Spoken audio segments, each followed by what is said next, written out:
ತಪಸ್ಸಿಗೆ ಕುಳಿತವನು ಒಮ್ಮೆಲೆ ಬಡಿದಪ್ಪಿಸಿದ ಅನುಭವ.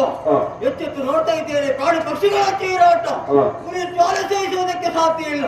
ಹಾಗಾದ್ರೆ ಈ ಸುಭಾಷಿಮಣಿಯ ತಪಸ್ಸಿಗೆ ಭಂಗ ತಂದವರು ಯಾರು? ನನ್ನ ದಿವ್ಯ